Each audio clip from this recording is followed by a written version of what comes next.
Hold up. 1 second.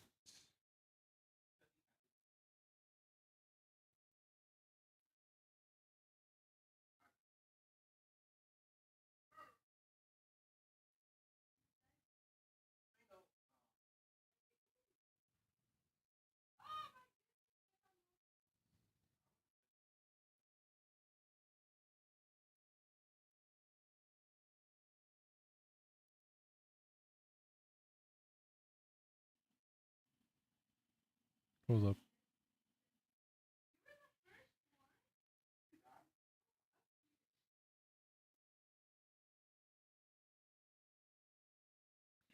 Wait, I didn't think this through. Wait, hold up.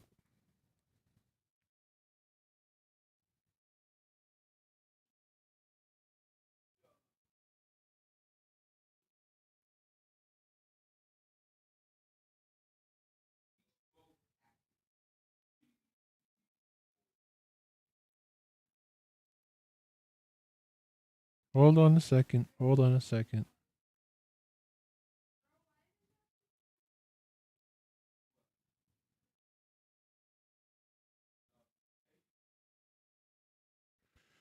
I'm just checking for.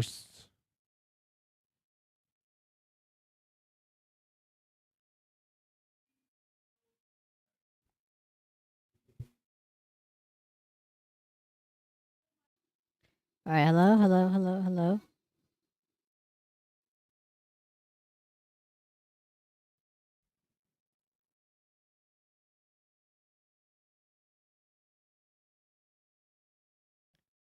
Hello, everyone there? Good? Everything good?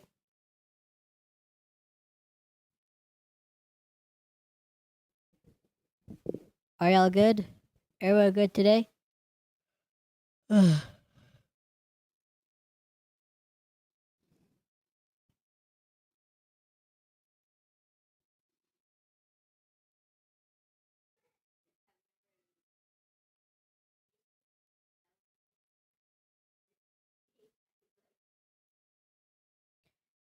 All right, without further ado, let us commence the reading.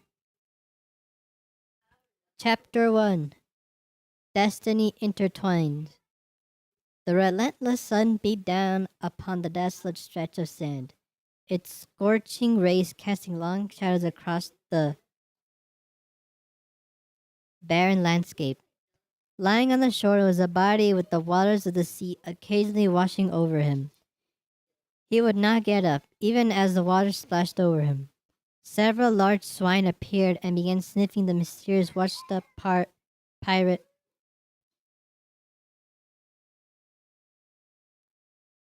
Sorry. Several large swine appeared and began sniffing the mysterious washed-up pirate very curiously. The pigs bit into his wet body. The pigs bite into his wet body, looking to give themselves more sustenance. In extreme pain, the supposed carcass yelled a loud ouch. He got up swiftly and pushed the pigs away in terror. The young man squinted against the sun's glare on the ocean.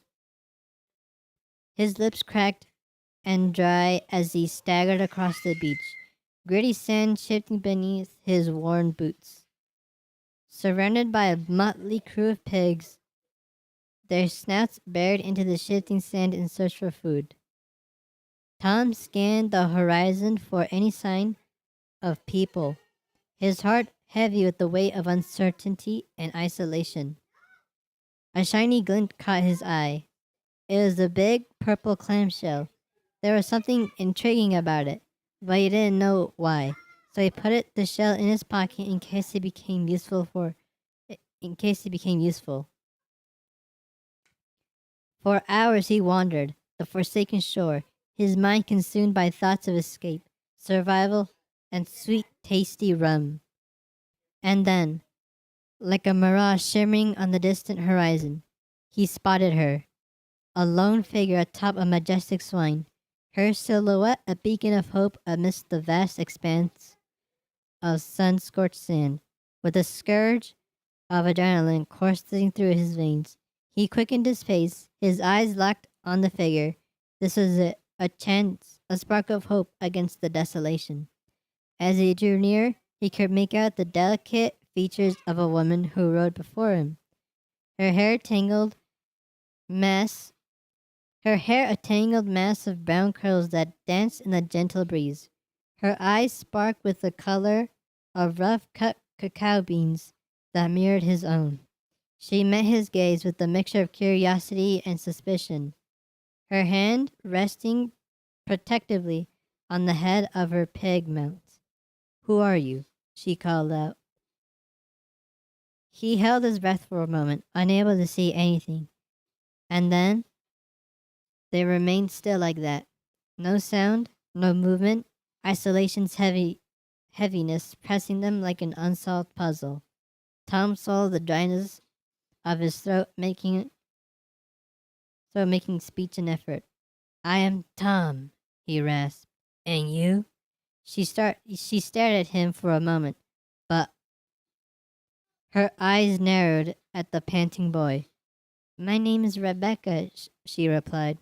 "And who are these companions of yours?" asked Tom. He pointed towards the pigs behind her, whose snouts were burrowed in the sand. "Those are my comrades," she whispered. "I find myself stranded here and left to fend against these hungry pigs, and no way of getting off this island," Tom said. Rebecca got off her pig and approached Tom, her eyes getting kind as she saw a tired figure in front of her. "We are in a similar circumstance," she laughed. "I have found myself stranded on the barren shore, pushed away by unseen forces." Tom was amused by this lady's presence and her words. "We need to get off this island. I can fancy a raft from the wood of these here trees." "Right, like you can actually do that. And you can supposedly chop down these trees with your teeth? I can get us off here. I've done it before. Trust me." "No, I won't use my teeth to chop these trees. I'll use..."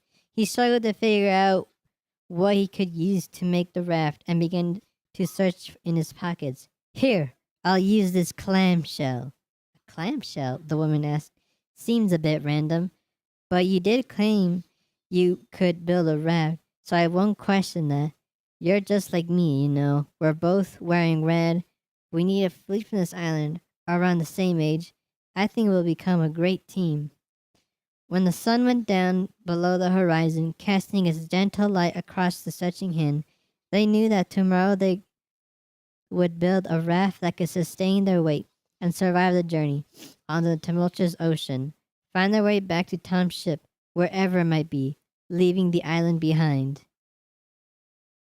By the very next morning, before the sun had even risen, Tom was already at work chipping away at the trees with this small shell, using many more from the beach if one broke. Rebecca woke to the sound of shells being struck together to make it sharper, with her big pink companion still sleeping. She surprised Tom from behind, and the pirate glanced over at her, seeing a joyful young woman, not worrying a thing about survival or dangers from the deep, like those watermen that ascend from the surface at night that snatch any living creatures back down to the depths of the ocean. Her dress was completely covered in coarse sand, and hair flowed freely as a big clump, like a fur ball from a cat. "See, Miss Rebecca, I am making progress. I have already cut down a tree. It took me some time, a lot longer than it needed to be, but progress is being made. Now I just need to cut more trees if we want to get off this dreaded island." "Wow, you kept your word. You really will get us off this lonely island. Can I be of any help?" "Yes," affirmed Tom. "You can start by striking the shells together to make them sharper and more durable." "But wait, don't you want anything to eat or drink before you continue and lose all your energy?" Tom was shocked when Rebecca mentioned food. He forgot to ask her if there was any on the island yesterday. "Why, yes. Fancy me a drink, will you?" said Tom, an innocent smile crossing his face.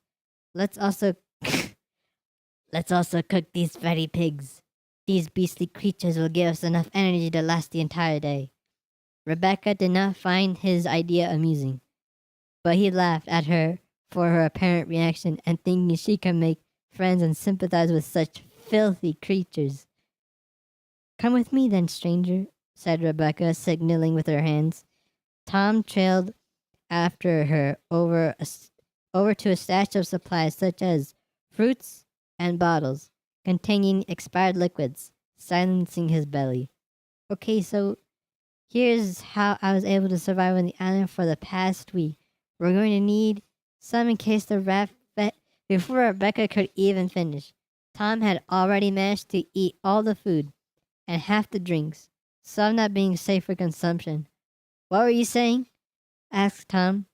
Everything's gone, she said, looking at the empty stash. No need to worry about this. We can live off the coconuts. Tom glanced up and saw the coconuts swaying overhead. He jumped away from the tree, not wanting to die a silly death on a decrepit island by coconuts falling onto his head. But soon an idea flickered into his mind. Say, these coconuts of doom would be of good use, wouldn't you agree? How do you mean? Asked Rebecca as she raised an eyebrow. How could the coconuts of doom help us? We use the coconuts for buoyancy, and we peel the hairs off the coconuts, using the fibers as rope. What do you think of the genius plan? Replied Tom, pointing towards the coconuts. If it's a plan, it's a plan. If it's a bad plan, at least he tried. Rebecca shrugged. They labored together under the hot sun, readying the clamshells to be used as makeshift knives. Logs thumped onto the ground on the southern shore of the island as they grabbed the coconuts from the fallen trees and put them in a pile, ripping the hairs off to make rope and tying everything down together, with Rebecca's pig, still unnamed but clearly indispensable, doing his part. By the end of that grueling day, as the sun lay on its side and let the moon in to take its place, the raft stood assembled, ready to sail on the salty seas. It was small but sturdy enough to hold the two of them. Okay, my friend, get on the raft, said Rebecca kindly. You first, I'll push us off, and I'll get on this thing, responded Tom. Actually, I was talking to my friend here, replied Rebecca, pointing to the pig. He's earned his passage. Tom's eyes dropped to the ground. He couldn't believe what he was hearing. Tom refused to let the pig on the raft, knowing they will tip over, never make it to his maiden ship, and die in the dangerous waters. Hey, listen here, you senseless man. She pointed a finger at Tom aggressively. This mighty pig helped you in creating this. He carried logs on his back, brought good coconuts to you, and discarded others that had been deemed useless. He fended off other pigs that came near you. He helped us just as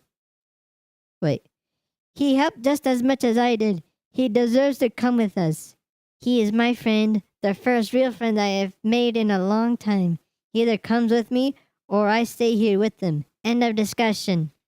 Defeated, Tom relented, with the pig scoffing at the tired pirate in amusement.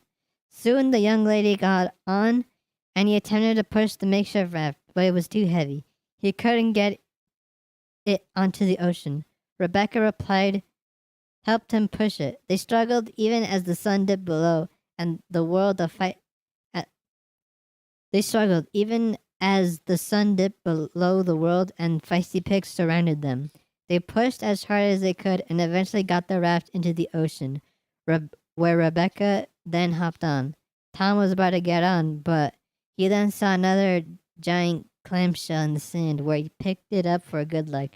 When he got back up, he saw the working raft already sailing a good distance away, with Rebecca yelling out to him. He swam towards it and eventually grabbed a hold of one of the coconuts strapped onto the raft. Rebecca pulled him inside, his worn-out clothes wet. Boarding the raft, he couldn't help but notice its sturdiness, begrudgingly impressed, as all three sailed through the calm stillness of the waves. The pig fell asleep, with Rebecca and Tom gazing at the stars overhead and the full moon in all its undisturbed glory. So, How did you get on that island in the first place? You don't seem the type to get marooned. What's your story? Asked Tom. I got captured by some dreaded pirates, she gritted out. I was doing the usual business in my home, writing down what I was studying in college in my journal, until those barbarous men broke in, put me in a potato sack, and was held captive on their pirate ship. I don't know what I'm worth to them, but luckily I escaped. Wow, cool story, Tom said nervously. You managed to escape a ship of men with hearts of steel. Only a true pirate could ever attempt to do that. I'm no pirate. I never want to be like those men. Men born without honor and goodness in their hearts. I do mean it. Do you have anything to do with those blasted pirates that took me? Me? Never. I'm not the type to break into someone's house and forcibly remove them. I would much rather take someone in broad daylight while they scream for help. I believe you're worse than the men that kidnapped me, but I must ask you the same question you asked me. How did you get on the island of the pigs? Rebecca eagerly asked. Ah, of course. It all began on my ship, the Red Krill. I was scheming in my quarters, planning to steal something from the Imperial Navy. I heard rumors that the Empire had acquired some sort of ancient relic, guarding it with sharp teeth. If whatever they were holding was so important that they needed multiple ships, then I could possibly steal it and trade it to the highest bidder. My daring plan began on one uneasy night. We had found a large Navy vessel in the ocean, assuming that was where the ancient relic was being kept. I hopped into a small fishing boat that was tied to my ship and made my move. Once I got close, I threw a rope towards the railing and climbed up onto the bow of the ship, where there was less guards. I sneaked my way to the captain's cabin, seeing the captain had left it unattended. I rummaged around and saw an ornate chest. I opened it up, and what I saw inside were several maps. Some were fine and legible, others weathered through time. Maybe these maps held the passage to some unknown treasures. I stuffed as many as I could into my pants, boots, and shirt. Suddenly, the door swung open, and the captain of the ship caught me red-handed. I shoved the captain aside and made my way towards my small boat, passing all the guards as I did, only to find my boat wasn't there anymore. All the guards were approaching, their muskets pointed at me. Surrounded, I grabbed a wood plank and dived into the cold ocean. They began firing at me, and I saw some officers get on small boats to chase after me. I relied on the wood plank to take me somewhere. My ship, perhaps, or where the Navy couldn't get me. Rebecca listened to Tom's story, captivated by his confrontation with the Imperial Navy. She rested her eyes and lay down as the soothing sounds of the ocean waves put her to sleep in a frozen state atop this temporal plane. But Tom was restless, worrying about who could be waiting for him beyond those treacherous waves. His mind was put at ease when he saw an object that Rebecca held close to her, a diary. As he went to remove the small red diary from her grip, he saw the mark on her wrist, a hollowed black skull with spikes bursting from it. Tom recognized it immediately and returned the small diary to her hand. The black skull glowed brightly, illuminating his entire world for a moment. A loud pulse emanated from beneath them, echoing across the oceans. Tom looked around frantically to figure out what he had done, staring at his newfound companions, who were still happily asunder in their dreams. A loud bell rung in the distance. Tom faced the direction of the aging bell, seeing a dimly lit ship, only for it to disappear into the starry night. He laid down by himself in his own little section of the raft and tried to close his eyes, but was unable to, looking up at the stars, unnerved, and wondering if he would ever get to see his great ship. After an hour had elapsed, Tom saw the familiar shape of a pirate ship come into view. The moonlit sky cast a shadow on the Red Krill as Tom, Rebecca, and the pig approached the ship with the with their raft echoing in the stillness of the twilight air. The tang of the ocean mingled with the scent of salted wood, a familiar smell that stirred memories both bitter and sweet within Tom's mind. Drawing near, his gaze swept over the familiar contours of his beloved ship, his chest swelling with pride as he beheld the vessel that had carried him through the countless adventures on the high seas. But as they stepped aboard, their joy turned to dismay at the sight that greeted them. A usurper captain, his crooked form silhouetted against the light of the oil lamps as he barked orders to the crew, laying claim to Tom's spoils. The captain's gun was aimed at Tom, wary and in no shape to defend himself. Tom's jaw clenched with restrained fury as he beheld the audacity of the interloper. Beside him, Rebecca was confused. "Who dares commandeer my ship?" Tom's voice cracked. The usurper captain, still pointing his gun at him, curled his lips as he regarded Tom with a small grin on his face. "I am Captain Bartholomew Drake, and this ship belongs to me now," he declared, his voice dripping with malice. Tom's hands trembling with the urge to lash out and reclaim that which had been stolen from him. But even as his anger threatened to overtake his mind and judgment, he knew that patience and cunning would be his greatest weapons in his battle for supremacy. He turned to his crew behind him, who were nowhere to be found. "I took the liberty of imprisoning your bashful crew below the deck, in some cages," sneered Bartholomew.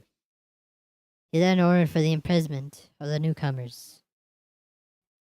"If you touch me or her, I will cut you down where you stand," he snapped, pure warning in his gaze. Bartholomew's henchmen ignored Tom's declaration, grabbed him and Rebecca, and dragged them down to the lower level of the ship, where the other crew members were locked up, with the pig remaining on the deck. The stench of brine and rotting wood filled his nostrils, a bitter taste in the back of his throat. Tom didn't gag, but what was the point of screaming? His world had shrunk to this damp, fetid box, swaying from the indifferent rhythm of the sea. "Welcome home, Captain," said a mate from his crew. We're glad you're here with us. We await your orders." "For now we wait," replied Tom. "Where is Tim?" "Where is my mentor?" "Your father, my mentor. He knows what to do in a situation like this." "And where can I get a drink? I'm parched." "He's on the main deck with Captain Bartholomew, helping him navigate the open waters because both of these lads don't know how to rig the sails or chart a course, lacking sufficient understanding of the harsh seas," Tim told Tom in the darkness. "How could a bunch of weak-looking men, boys perhaps, take hold of me mighty ship?" Tom exclaimed. "You and everyone in this cramped birdcage are capable of defending off these failed mariners.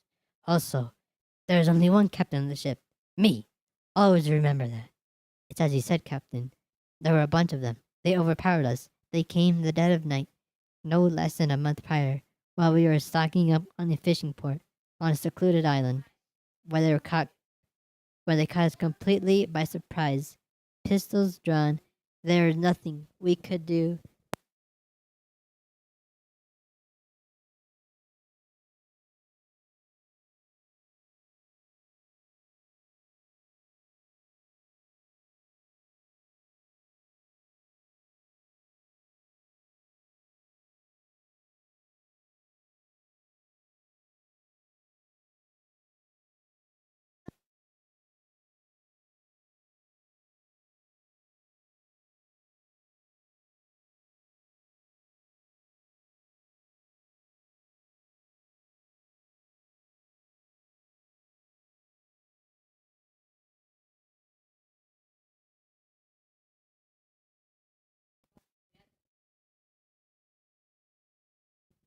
Alright, I'm back.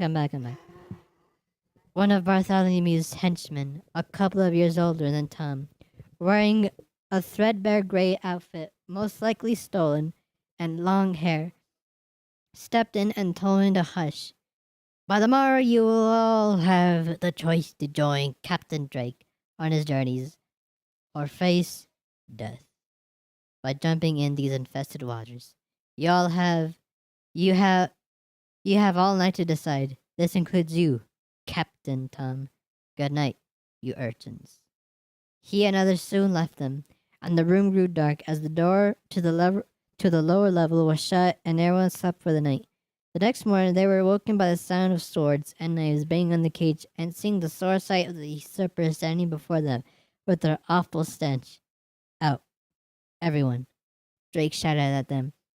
All the crewmates were taken up on the deck where only uncertainty awaited them.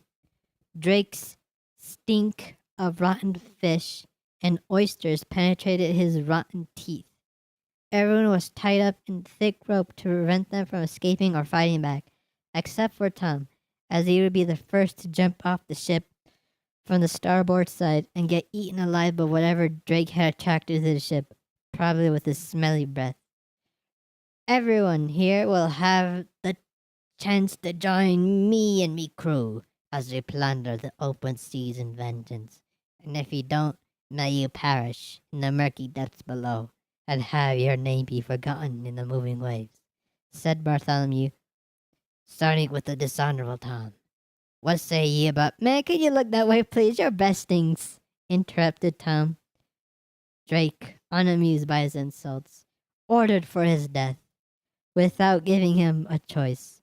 Tom was then dragged over by Drake's crew, and everyone watched on as he was about to be forced off the ship.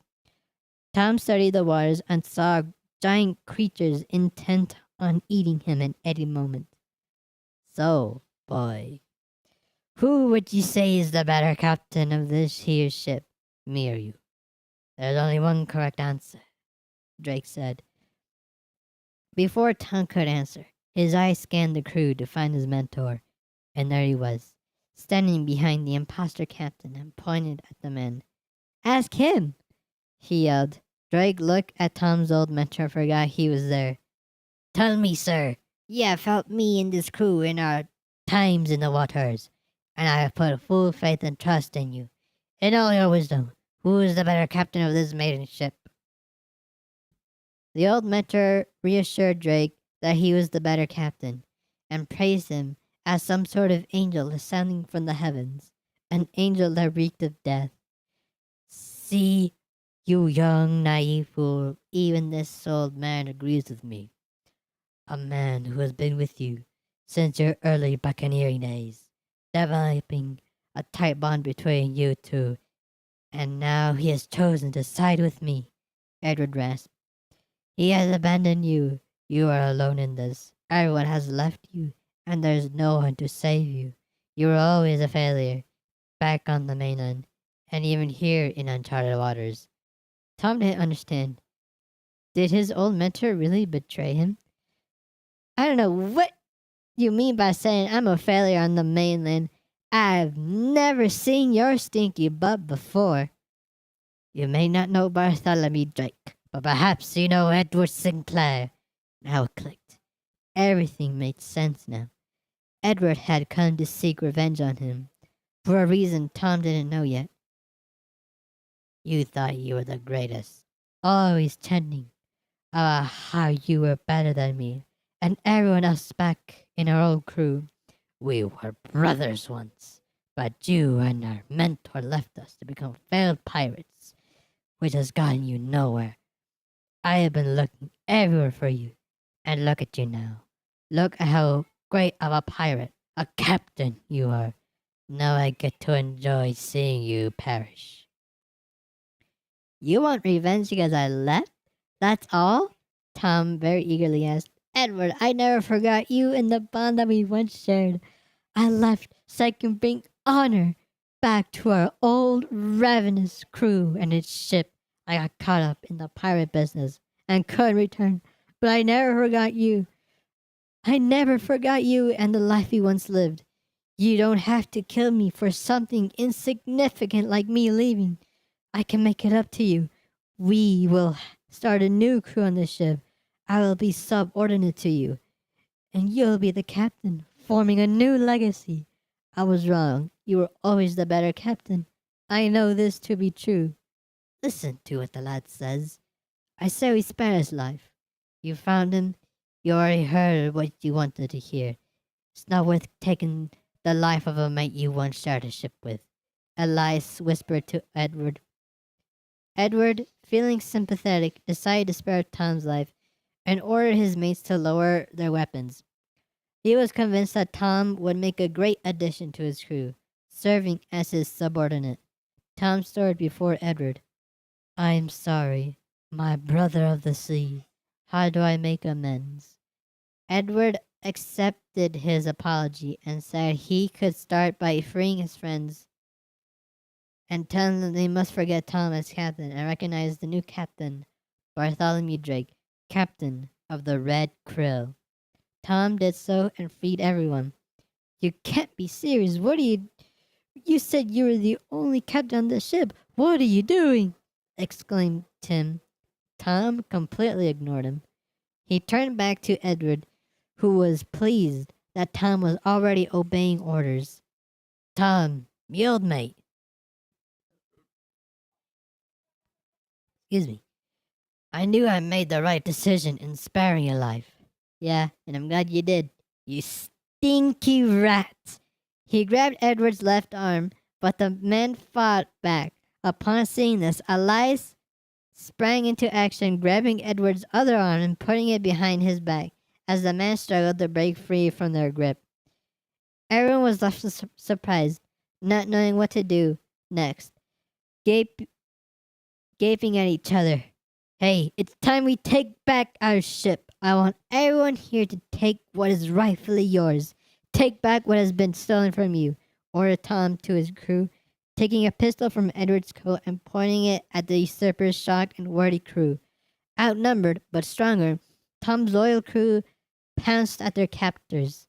The young men and women that made up Edward's crew, armed but poorly trained in combat, scattered like the rats they are. Like the rats they were. They were soon rounded up and lined up near the gangplank. Rounded up. Now you all have a decision to make, said Tom. You can join me and my crew and recognize that I am the true captain. Or if you don't, perish into the murky seas behind you. The defeated men and women attempted to speak, but Tom didn't allow them to, and they were thrown overboard. Edward and Rebecca looked into horror at Tom's barbarity, with Edward running over to see the carnage. His friends were safe, landing on the small raft that Rebecca and Tom had made, which was tied to the Red Krill. Edward was relieved and looked back toward Tom and his well-organized band of pirates. Thomas, wait! Please don't do this! I never intended to harm you. I just wanted to be with you again. This is the only reason why. I can't survive out there with the sort of creatures that lie beneath or above this world. I will consider it if you give me back my hat you're wearing on your slimy head. Edward did just that. Thank you. Oh, and one more thing. Can you please look that way? Your breath stinks. Tom then shoved Edward onto the small raft, cut the rope that bound it to the ship. Edward's crew watched with eyes wide open as Tom's mighty ship set sail onto the vast expanse of the sea. Men, this ship is ours of blood and sweat, Tom proclaimed. His words ringing clear across the deck. We will not be cowed by the likes of Captain Drake and his stench. Prepare to reclaim what is rightfully yours. The crew erupted in cheers and applause, their voices raised in defiance as they rallied to his side with unwavering loyalty and determination. And as the Red Krill trembled beneath their feet, her timbers alive with the spirit of freedom, they began what the battle. They knew that the battle for control of the seas had only just begun.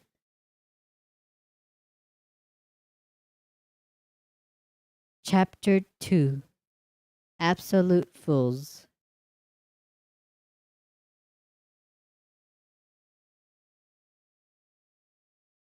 As the banished crew of Edward Sinclair wandered through the calm waves of the world, they huddled together on the tiny but sturdy raft and discussed what to do now, before anything else happened. What should we do now, sir? Asked the big-bellied boy to Edward. Edward kept his eyes on the wood beneath his feet, his mind struggling to form an answer to the question that had plagued him for hours. How could this happen to him? Willie, a young man with the brown jacket but no shirt, spotted something. It was something big, and it was headed their way. Edward's crew clung to each other, sun-bleached men and women reduced to whimpering boys and girls by just the sight of such a large object. Ship! Willie's cry sent fear to the crew's faces, but it ignited a spark of hope in Edward. The ships meant survival. The ship meant a chance to turn the tables on Tom, the mutinous dog. The Navy ship was a fortress. Polished wood gleamed in contrast to their tattered rags, the scent of cooked food, a cruel taunt to their hollow stomachs. Each question from the naval officer cut like whiplash. And this Tom, the officer prodded, his eyes shrewd, where we might find this treacherous pirate of yours. Edward seized this lifeline.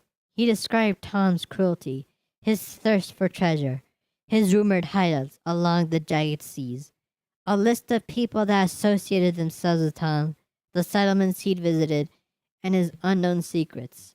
The officer listened intently, a predatory glint in his eye. This was an opportunity, not just for Edward, but for the Navy, to crush a menace of the seas and have the Empire as the sole power on all the seas of the world. The officer then brought Edward and the rest of his pals down to their cells for further interrogation. The cell was a tomb, the stench of sweat and despair clinging to its damp stone walls. Do you know why we need to capture Tom? He stole something from us about a week ago, from one of our proud ships. It was a map. It directs you to an island lost to time, as well as other islands surrounding it. The map depicted creatures from ancient myths. There are 5 of these creatures inhabiting the 7 islands on the maps, before the creatures crossed off. The 5th creature, and subsequently the 7th island, has yet to be discovered. These islands are known as the Gem Islands, holding giant gems within the thick jungles of each island. A prophecy tells that whoever holds all 7 gems and slays the 5 beasts will hold power beyond imagination in this world, other worlds, this life, and in the next. Do you have any clue as to where this map could lead? Tom. No, sir. But he was turning south. But you lads better find him, because he was quick and cheeky. I found out that when I held him prisoner. Well, Mr. Edward Sinclair, you and your band of thieves have been helpful in our hunt for the Red Pirate Tom. You and your crew shall be set free tomorrow. For now, you will sleep in these cells, and soon enough, Tom will be in here as well, caged like the rat he is. Sleep was a pitiful thing, broken by nightmares of crashing waves and Tom's mocking laughter. Then a different chill pierced the gloom, a coldness that seeped into Edward's very bones. The figure before him was not of flesh and blood. Edward, the figure hissed. His name echoed in the fetid air. Betrayed as I was, as you were. My crew sails the seas beyond life. Seek your vengeance, Edward, or waste away in this pitiful cage. Edward's desperation warred with a flicker of terror. To join the spectral captain was to abandon all he knew, But to refuse, the thought of rotting in prison, the thought of Tom out there on the seas untouched, was unbearable. I'm in, he choked out, the words sealing his fate. The ghost's translucent grin was ghastly in the moonlight, and then they were gone, leaving nothing but the lingering chill of the supernatural. Prisoner vanished into thin air. The Navy officer's furious roar echoed down the empty corridor. The cell door swung open, and Edward wasn't there. He was gone. Dawn spilled over the ship, casting long shadows for Edward's remaining crew. It brought a bittersweet freedom, a second chance, except for their leader, who had disappeared in the night, never to be seen by his friends again. They sailed away with uneasy glances over the shimmering water. Admiral Nelson stood on the fat flagship's bridge, the ocean wind whipping his immaculate coat. Signal the fleet, he barked. Course set, steer due south. We hunt a pirate, gentlemen. The Navy ships, gleaming leviathans against the turquoise water, pivoted in unison. Information gathered from Edward's ragged crew painted an approximate target on the endless blue horizon. Days bled into one another. The sun beat down like a vengeful deity, turning the decks into shimmering mirages. One captain's patience wore thin. Finding Tom in this vastness was akin to plucking a single grain of sand from a sprawling beach. Then a cry from the crow's nest. Sail ho! Port bow! The deck erupted into a frenzy. Telescopes strained. Rough hands, shading eyes against the glare. There, a smudge on the horizon grew steadily larger. The unmistakable silhouette of a rogue ship. Just our vessel for now, Captain Harris muttered, a predatory gleam in his eyes. Shouldn't we alert Admiral Nelson that we found the blasted pirates? The Vanguard isn't enough to subdue them. We must alert the other ships, exclaimed an officer. Nonsense! We'll steal a march on this. Word. Show him the true might of the Navy. Over on Tom's ship, the lookout's alarm pierced the languid afternoon. Ship approaching, Captain! Tom spun around, spyglass already in hand. The sight of the Navy vessel, its sails billowing proudly, sent a large smile across his face. The Navy has decided to continue its chase for an unkillable mouse, he spat. Ready the cannons! No blasted Navy ship is taking my prized ship and her treasures. The ships closed the distance like war predators circling each other. The first cannon roared from the Vanguard, tearing through the salty air. The cannonball narrowly missed the hull of the Red Krill. Tom's crew bellowing in defiance, singing their own volley hurling back. Wood splintered, sails tore, and the cries of wounded men joined the chorus of explosions. Luck, however, was a fickle mistress. A well-aimed shot from Tom's crew shattered the Vanguard's rudder when the Red Krill steered into the direction of the naval ship and passed by it. The Navy ship teetered helplessly, presenting its vulnerable side, with the Red Krill swiftly steering around to face it again. A final, thunderous barrage raked her decks, sending the pride of the large naval ship limping away in defeat. Tom watched the Vanguard retreat, a vicious grin stretching his tanned face. Set a course, lads, he roared over the fading echoes of battle. The sea are ours again. He cheated the hangman's noose once more, but the shadow of the Navy lingered. Tom stood at the helm, his brow furrowed with worry as he saw Rebecca looking at the vast expanse of the sea. Beside him, his mentor Elias, a weathered figure with eyes as sharp as the prow of a ship, came up to him and regarded him with concern and wisdom born of years spent navigating the treacherous waters of fate. We cannot afford to ignore the significance of that mark, Tom declared. his voice heavy with the weight of responsibility. It's a harbinger of danger, a potent of storms yet to come. His mentor nodded in agreement, his expression grave as he surveyed the young buccaneer before him. "We must proceed with caution," he whispered, his voice low and measured. "There are forces at play here that we do not yet understand, and the consequences of our actions could be dire indeed." Rebecca listened, her eyes alight with a fierce determination as she pondered the implications of the mark that had bound her fate to the ghostly pirates who had haunted the depths of the sea.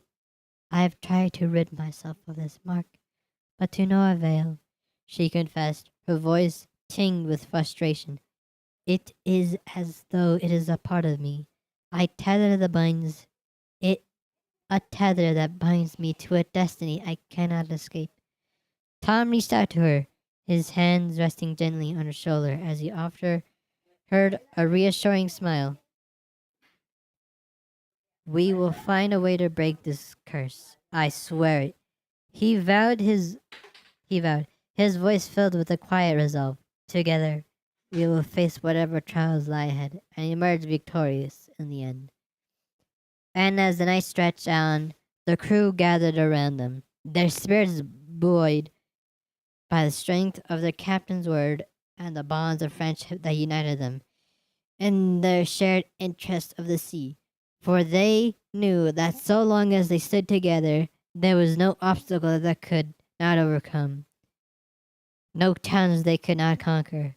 Tom and his crew gathered around a crackling fire, the dancing flames casting flickering shadows upon their weather-beaten faces.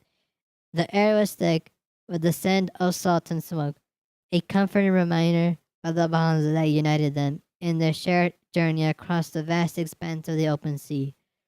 Tom sat at the head of the circle, his gaze sweeping over the faces of his companions with a mixture of pride and affection. Beside him, Rebecca reclined against a stack of weathered barrels, her eyes alive with a curiosity as she listened intently to the tales of adventure and daring that flowed from the lips of her newfound friends. The crew took turns sharing their stories, each one a testament to the resilience and spirit that had brought them together in their quest for freedom and redemption. First among them was Tom, the captain of the Red Krill, his voice ringing clear across the night as he regaled his companions with tales of when he was in the little sailor school as just a young child, soon to live a life on the high seas, and the promise of adventure that had drawn him ever onward in his quest for glory and escape from the rules and confines of a society that acted rashly towards boys like him. The salty spray hit my face like 1,000 little fists. The ship groaned and danced beneath me, the sound of the rigging straining, the shouts of men. That was my music now. I was Tom, once just another ragged brat off the docks, but now they whispered my name. Tom, the Red Pirate. Not bad for a 19-year-old with the ocean in his blood and salt in his soul. The sea had always been there, always calling.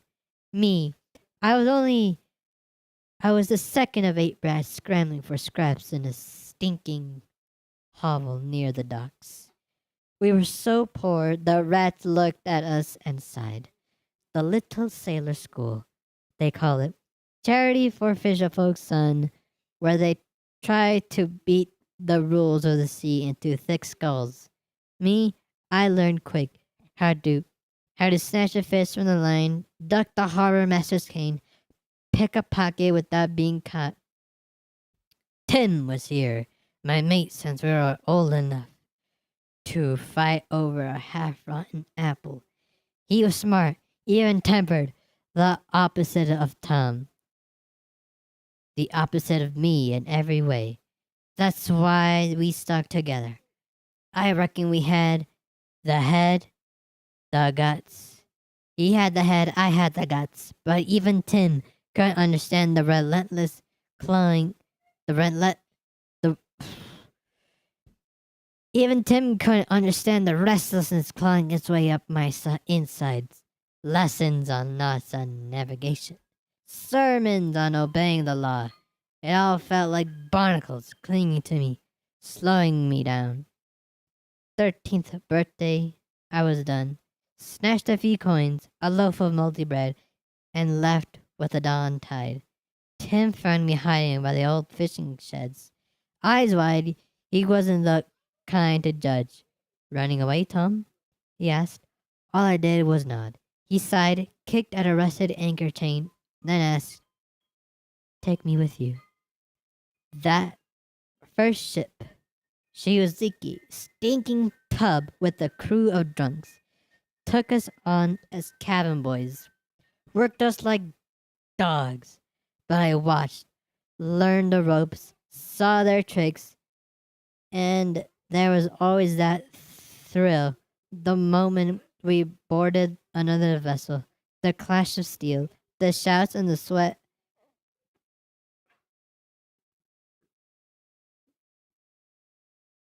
Excuse me.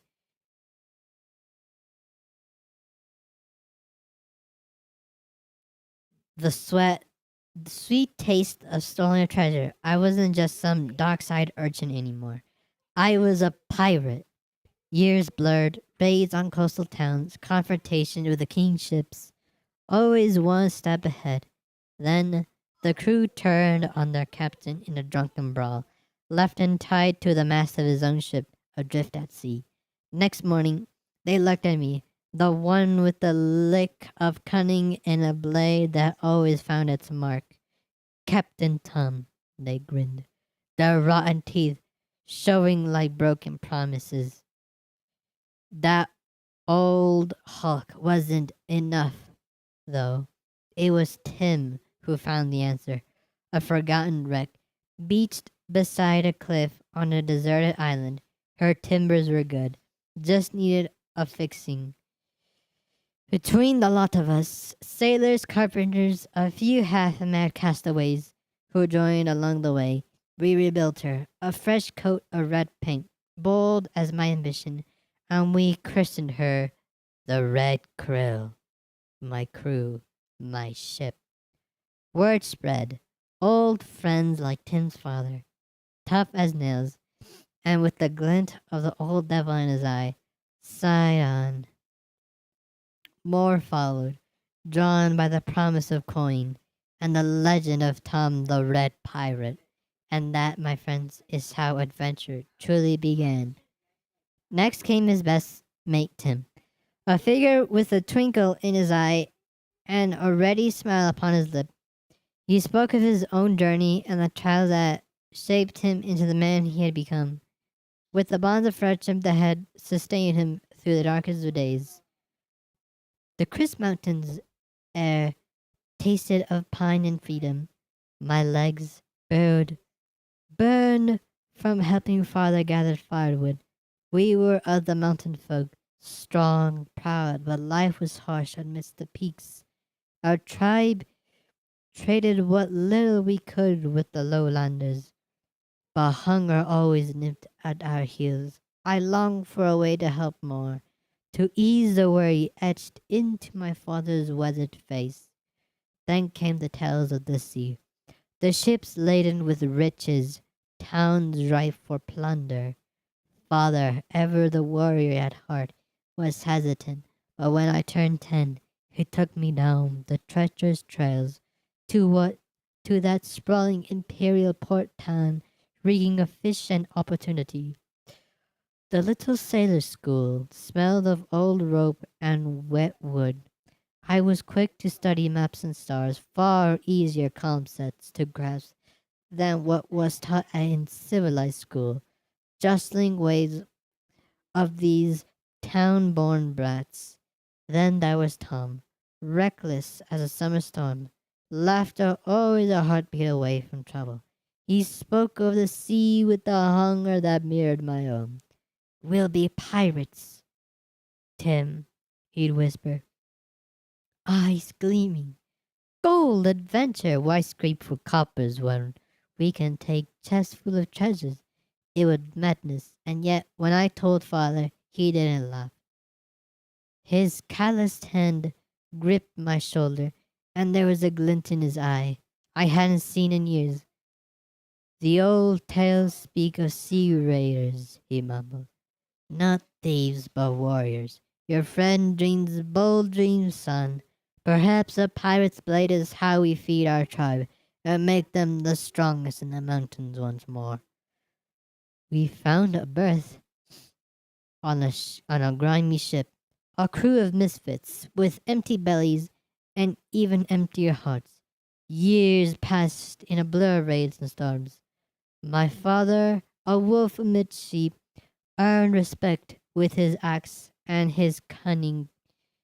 Tom, wilder with each passing moon, rose fast and bloody. Then came the mutiny, the splintering of the old crew, the abandoned wreck, half swallowed by the sand. That became our destiny. We sweated and cursed alongside Tom, our motley band of rejects. Every blister was a promise of a future for those back in the mountains. We raised her from its grave, called her the Red Krill, and set sail.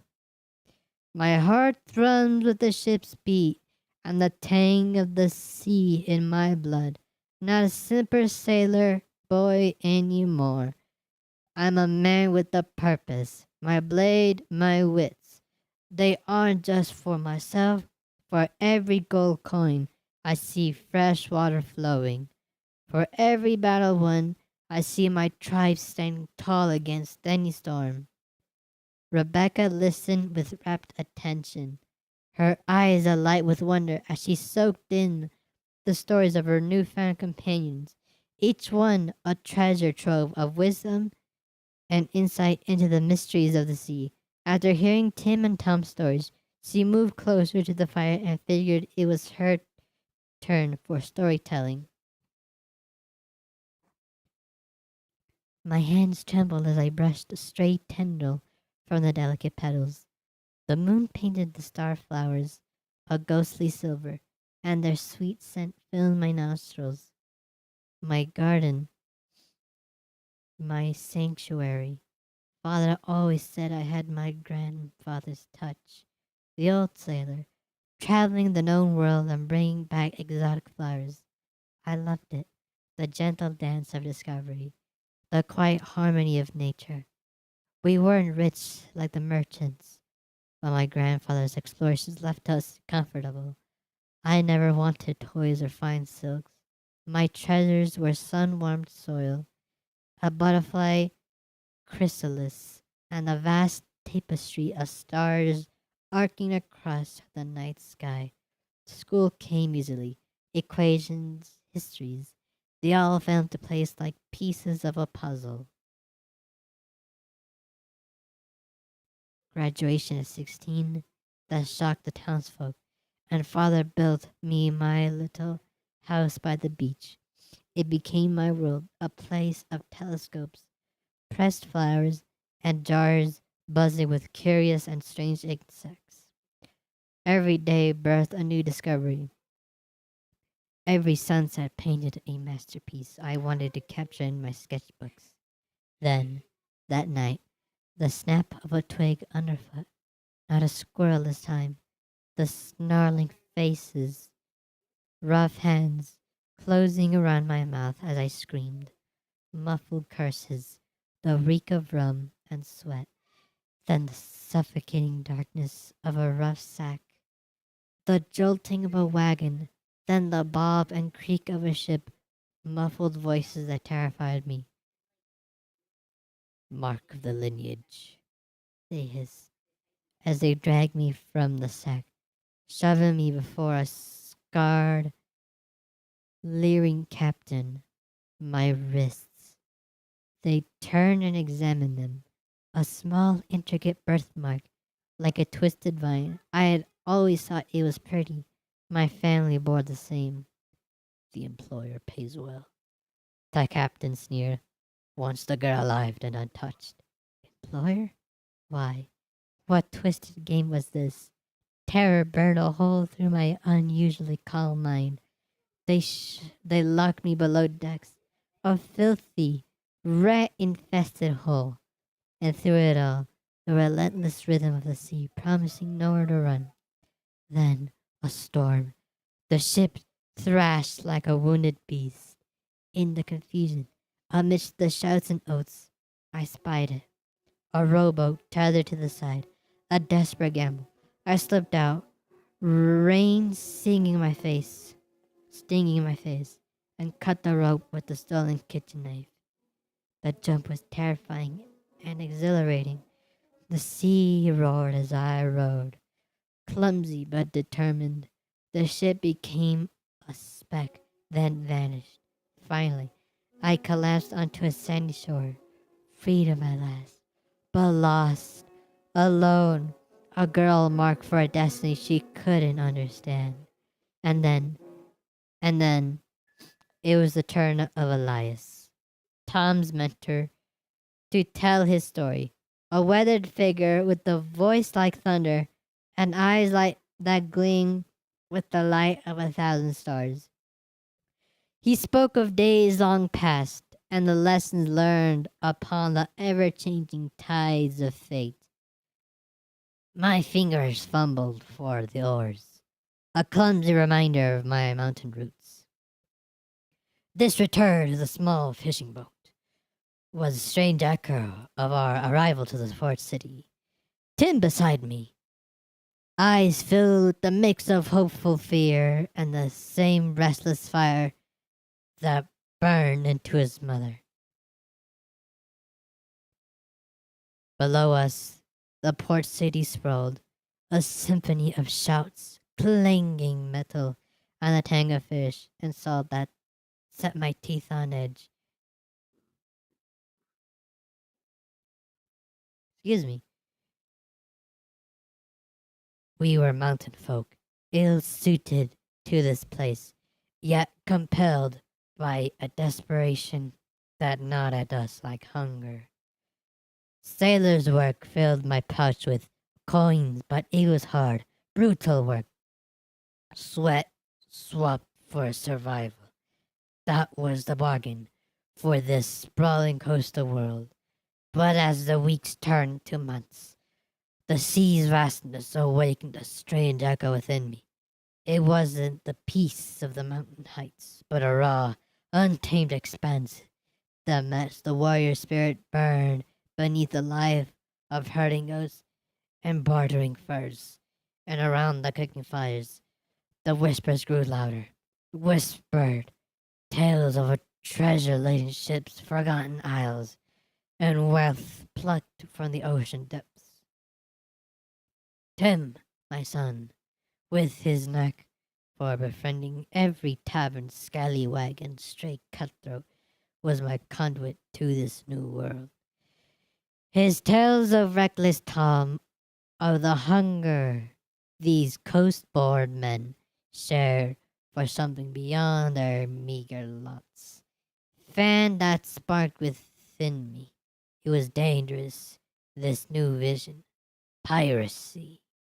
Yet it held not just a glimmer of easy wealth, but something more, the chance to provide for my tribe in a way no mountain harvest ever could. Leaving Tim behind was the hardest blow. To climb the steep trails back to our settlement alone, the seals pull heavy in my boots, was an exercise in holding my tongue. The moment beneath the old oak, the hushed whispers, my wife's strong hand finding mine amidst the shocked silence. The word pirate hung in the air, a tangible thing, a promise, and a potential death knell. Yet, when the tears erupted, when my wife met my eyes with pride, I knew there was no turning back. The journey back down to the coast was charged with a new purpose. My old seafarer contacts, men I'd earned the respect through hard work and a well-timed boot to the gut in a brawl, led me to a shadowy meeting on a moon-bleached beach. These weren't men of honor, but men driven by desperation like wildfire. They eyed my son and crazy-eyed Tom, and I saw something shift, a recognition of hunger, of the honed edge of a fighter. When the ocean water finally stung my face again, and the stars stretched in endless numbers, it felt oddly like coming home. Yes, aboard a cutthroat ship, bound for mayhem and a certain fate, I felt it, the burn of my travels' needs, the echo of their cheers, and the wild glint in the eyes of the boy who, once again, stood at my side. Everyone who had listened to old Elias's story reverently and had waited to hear who was next to tell theirs. A voice shot out. It was tiny Ricardo. Small in stature, sure, but a commanding voice he had. They called me Halfling, Runt, and far worse things. Each year had been a stone piled upon my back since childhood. My own kid whispered those tones, eyeing my stature as a curse rather than a quirk of the bloodline. Every doorway seemed built to trip up my feet. Every market stall set me at an awkward angle, reminding me I was different. Finding work was a nightmare. Then came the traveling carnival, a motley crew of misfits and outcasts. For once, I wasn't the shortest, just another oddity amongst the bearded lady, the lizard skinned man, and the fire breather with the permanent cough. It was a grotesque mockery of a family, but at least I belonged. For a time, my act was simple, yet drew the eyes, slipping my short frame into impossible boxes, squeezing through hoops, fit for a child. The applause, it should have felt good, but after all those years, with every mocking cheer, it just tasted stale. Then the newcomers arrived, their tricks flashier, their insults sharper. The ringmaster, always a man with an eye on the coin, grew frazzled. Our crowds thinned, even the freak loving sort lost interest. I left with that what I owned. A few loyal misfits by my side. We made a meager living. A little tumbling show just trying to survive. Yet, even those bonds frayed. One's disappeared when he went to buy something in the market. Another found a farmer with a soft heart and kind eyes. One by one, we scattered. On my own again, I drifted like rootless weed. Then the flyer.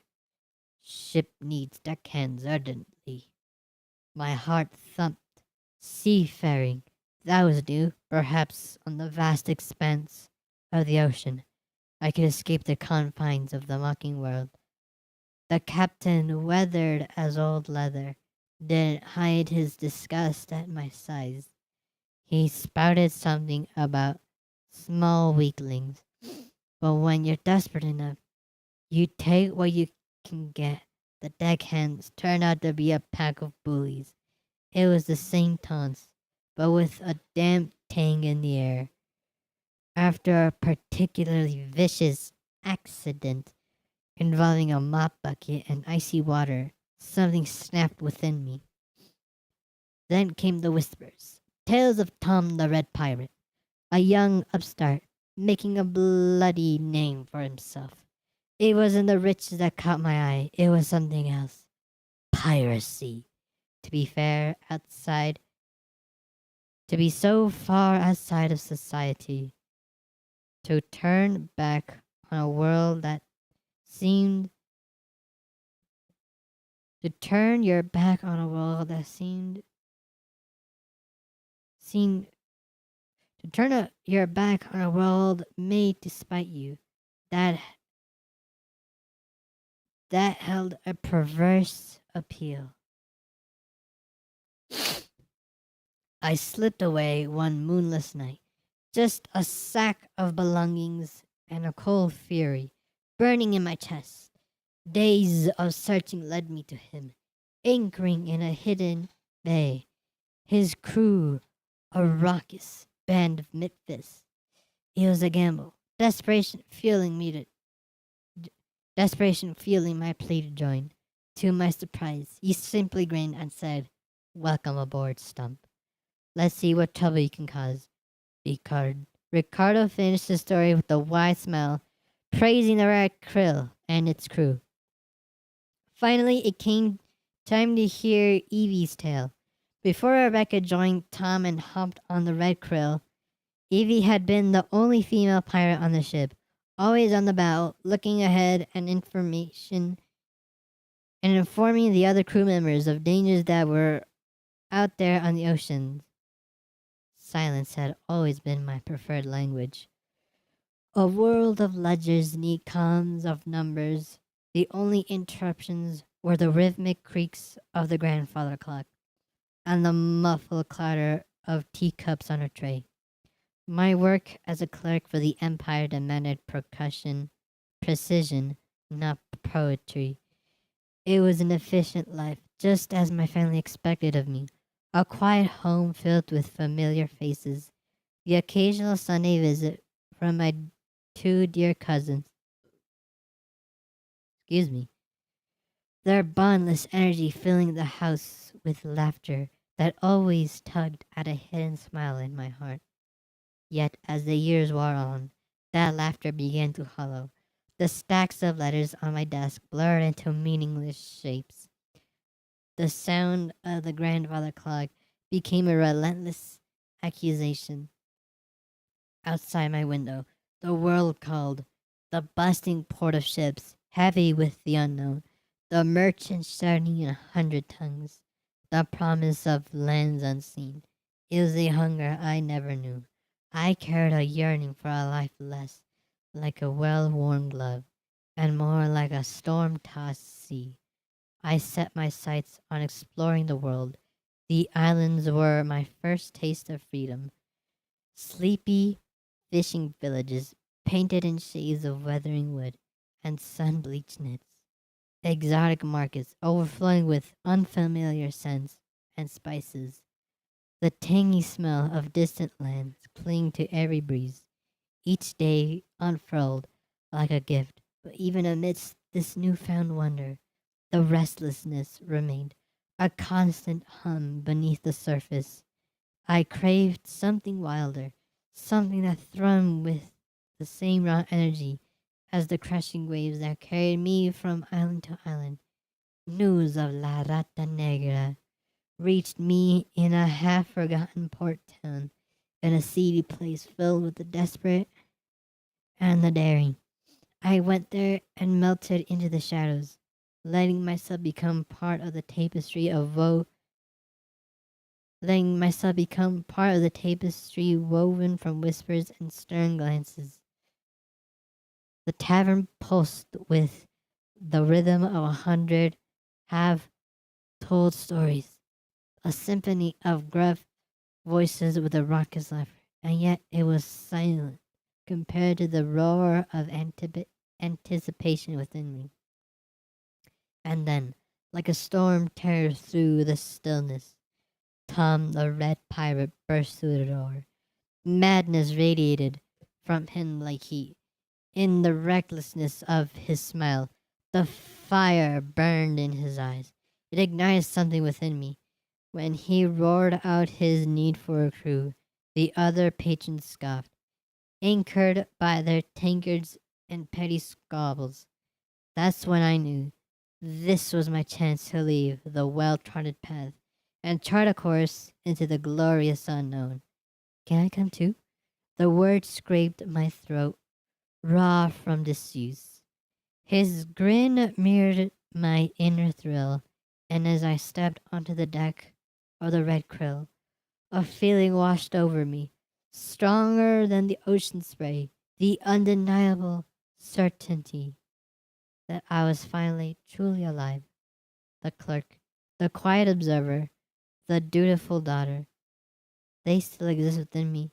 But now, with the wind whipping my hair, the salt stinging my skin, and the vast horizon stretching endlessly before me, they are just notes in a grander symphony, the opening bars of a life lived without limitations. The tales faded with the dying embers of the fire. Tom's reckless ambition, Rebecca's quiet defiance, even the seasoned rasp of Tim's father, all swallowed by the vastness of the night. On the ship, adrift between the stars and the vast, endless sea, stories had a way of lingering, seeping into the very wood. Then it came, a chill that had nothing to do with the night, a twist in the air, a prickle on the back of the neck that even the hardest among them couldn't ignore.